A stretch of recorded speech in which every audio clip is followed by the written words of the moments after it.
So much of this Phillies season has been viewed through the lenses of the Bryce Harpers of the world, the Kyle Schwarbers, the Zack Wheelers, the big dogs of this Phillies roster. But the reality is it takes an entire roster, and the Phillies are seeing that type of production from the quote-unquote other guys of this roster. I want to reflect on exactly what some of the less notable names of this Phillies team mean to this roster as a whole and highlight some strong stretches of play that are really going down right now. And what sparked my interest in recording this video was this start from Taijuan Walker, in which he went 6 innings pitched, allowed just 4 hits, no earned runs, no walks, 4 strikeouts allowed, and this tweet from The Good Fight puts it, he's been really big part of this team, thrust it around into multiple roles, and has done his job in any of them without complaint. And I do think that is a notable point with Taijuan Walker, who is one of the guys that I want to highlight in this video here, is this is a guy who's taken his lumps on the chin and continued to roll with it. He's pitched out of the bullpen when he's asked, he's filled in as a starter when the situation has required it, while this team has battled injuries to guys like Nola here, that it's been Taijuan Walker being the guy capable of filling it.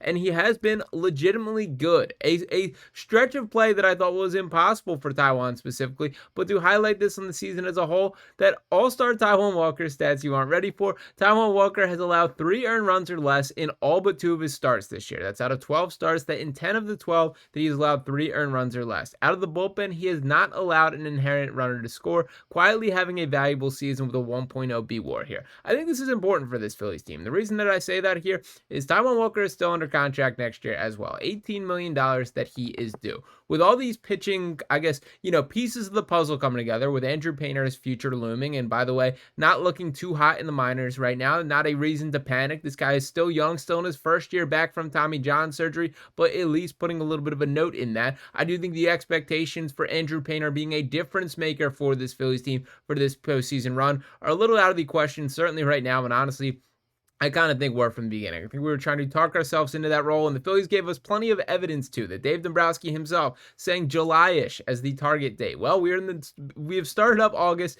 and there's been little to no motion about Andrew Painter potentially joining this Phillies team, which I do think we should take. But to bring it back to Taijuan Walker here, the reason I think this is valuable is, for starters, this is a guy who's done the right things for this Phillies franchise, that he has just worked, done whatever role has been asked from him, and been a good teammate throughout.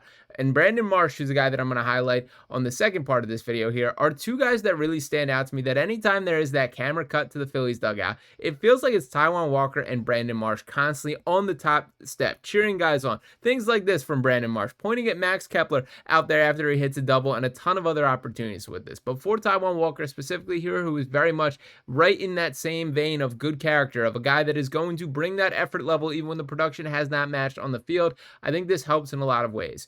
I do think there's a chance that Taijuan Walker can be traded, and not in a way where it's purely just dump the salary there. I do think the raw numbers are better than him in actuality, but I will say that performance against the Orioles is probably as dominant as we've seen him in a Phillies uniform. And by the way, I will note, I do think Dave Dombrowski tipped his hand a little bit on the importance of pitching and how much he values it with that specific contract, handing him the $72 million to be a back-end starter out of this Phillies rotation here is something that I think we should took more stock on at the time, and something that the more I replay it in my head is sort of hinting towards the identity that they have built through since this point. Once again, starting pitching being the #1 strength on this current Phillies team, and I do hope that translates to the postseason here. Now, the other guy that I do think could be in line for a larger postseason role is Brandon Marsh, and this dude is absolutely nailing baseballs right now. To highlight a couple stats that I did want to pull up with Brandon Marsh, I first want to start off with him against right-handers since he got pulled up. And let's not forget the down stretch that there was for Brandon Marsh. I believe it was April that he went completely hitless across the entire month. They got sent down to the minor leagues, had to work himself back up, and boy did he come out back on top.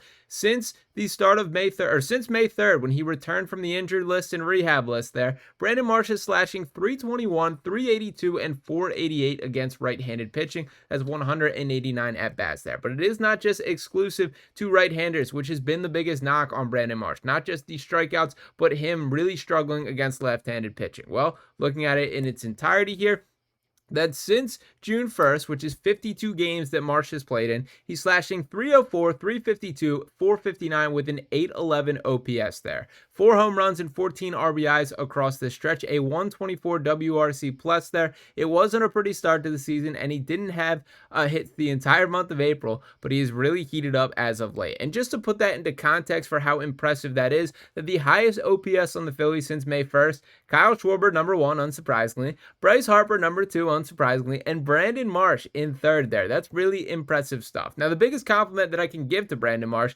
is he's making life really difficult for the Phillies outfield equation here, with Max Kepler failing to live up to expectations and maybe showing some life in turning things around, with Harrison Bader coming in at the trade deadline, with Justin Crawford's future looming. Brandon Marsh has continued to strap it up and perform at the level that is expected. And if this is the true version of Brandon Marsh, if the level that he is currently playing at is here to stay, that should be your everyday left fielder for the remainder of the season. Now, there are a lot of questions that we still have to get in as far as the outfield as a whole. I did drop my initial video speaking about Max Kepler's comments. Luke Arcani coming in over the top, giving a little more insight into sort of the roster management of things. There's a lot of moving parts going on behind the scenes in the Phillies organization right now that I think we will have news on in the short term here.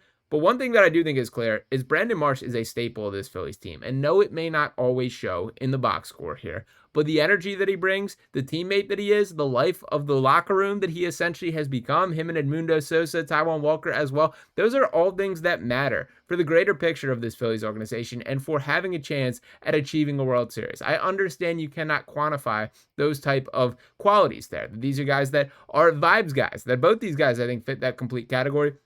But when you pair that with actual on-field production, which you can't ask from any more for what Brandon Marsh is currently producing, once again, to pull up his raw numbers since June 1st here, it does not get much better than this here. So I just did want to give these guys their flowers for continuing to pull their weight, and do want to bring it to the more important message here, that yes, we will live and die with how Kyle Schwarber and Bryce Harper perform in the postseason. Yes, it will be the big dogs, the big high-ticket contracts that ultimately decide how deep this team can go in the postseason there. But if you're getting nothing from the quote-unquote bottom feeders, as Max Kepler referred to them in his post-game press conference there isn't going to be much life to this Phillies team. Bryce Harper, while he may look like a superhero for stretches, cannot carry an entire 9-man lineup or a full roster throughout the length of a playoffs. You're going to need some level of production from these bottom-end guys, and I'm starting to feel more confident that that very well may be the case. We even see some signs of life from guys like Bryson Stott, Alec Boehm coming back from injury there, Trey Turner in a bit of a rut, but certainly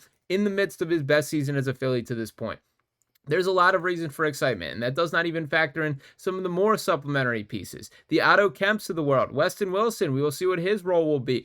There's a lot of guys that can make their impact felt on this Phillies team, and I haven't felt like that for the large duration of the season. So it is nice to see the bats wake up, to see each of these guys filling their role, and I did want to especially shout out both Taijuan Walker and Brandon Marsh. These are guys who've been through some tough stretches with this Phillies organization and seem to be coming out for the better because of this. For Taijuan Walker, I do think that could mean a potential value moving forward, that as they are squeezed and have some restrictions in their starting pitching, there could be a wandering eye across the major leagues. Straight up, Taijuan Walker is not the worst pitcher in Major League Baseball. It may have felt like that for stretches, but I do think that there will be other teams looking at him as a potential upgrade, and that's something to keep an eye on in the offseason. In the short term, I think Brandon Marsh is making the conversation very difficult for how this outfield picture will ultimately align, and we will see what the decision is from the organization internally there. But once again, did just want to shout out those guys for performing at a level well above expectation in recent games here. Do hope this is here to stay and carry over for both guys, whether that just means for the duration of the regular season, as my expectation is that Taijuan Walker will be left off the postseason roster. But once again, the biggest compliment that you can give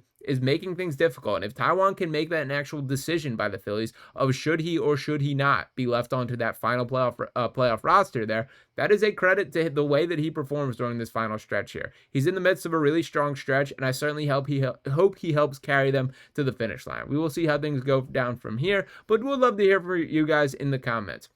Let me know your thoughts on both those guys particularly, and give me your number one unsung hero on this Phillies team. Is it Brandon Marsh? That's sort of how I am feeling currently. Maybe this is recency bias from the level that he's performed of late and just me kind of catching it a little more. Some of the locker room, the dugout antics, him getting excited, leaning over the fence, cheering it on. It all has stood out to me at a greater rate in recent games. I don't know if you guys are feeling the same way. So drop that number one unsung hero on this Phillies team in the comments there. Make sure you're smashing that subscribe button if you have not just yet. Drop a like on this video. I'll be back talking to you next time right here on Phillies Digest. Peace.